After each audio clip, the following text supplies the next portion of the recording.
Nendi ne advocate Tsako Fungwane ndi khou tama u vha vhudza zwa uri ndi kha ḓi vha muimeleli wa Livho SABC namusi ro vha ri Waterval hune u khou dzula Thohoyandou High Court.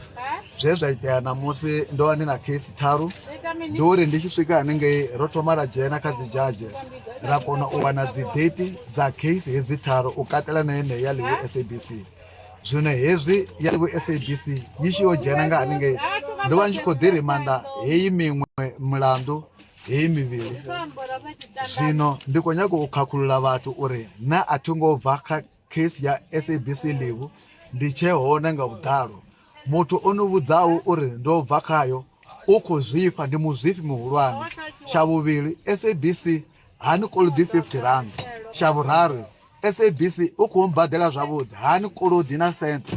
Tsha vhuṋa, problem ya Rita ha ḓivhi tshikhuwa, ha ḓivhi tshikhuwa. Problem yawe u ripota zwithu zwine zwi so khou ḓa muhumbuloni yawe tonga ndi muthu ane a khou kaliwa khofheni.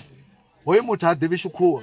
Tsha vhuraru, kha zame u vhudzisa vhathu vho no ḓivha tshikhuwa uri vha kone u mu vhudza uri zwi amba mini, because ene u sokou dzhena hafhaḽani u tonga phaisele yo vheiwaho kha plastic bag, yo vheiwa kha plastic bag.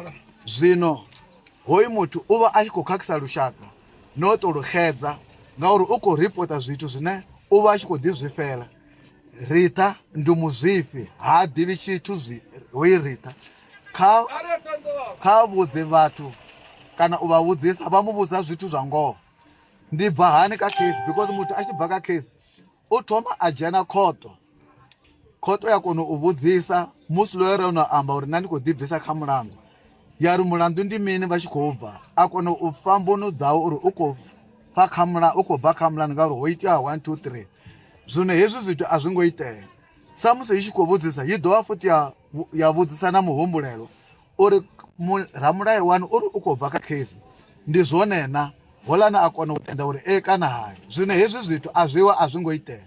Zwino mbuyangwana nga u sa ḓivha tshithu ndi u fufa a vha ḓivhi tshithu avho muthu. Rithawe, ṱoḓani ngeletshedzo kha vhathu vha no ḓivha mulayo, hu si ni hezwi zwine ni khou zwi ita ni khou xedza lushaka. A ni ḓivhi tshithu na luthihi, ni ye tshikoloni kana no tou humela kha grade R vha kha ḓi dzhia dzo vula dza admission dza vhathu vhane vha khou nyaga u yo wana ngudo yo fhelelaho. Thank you.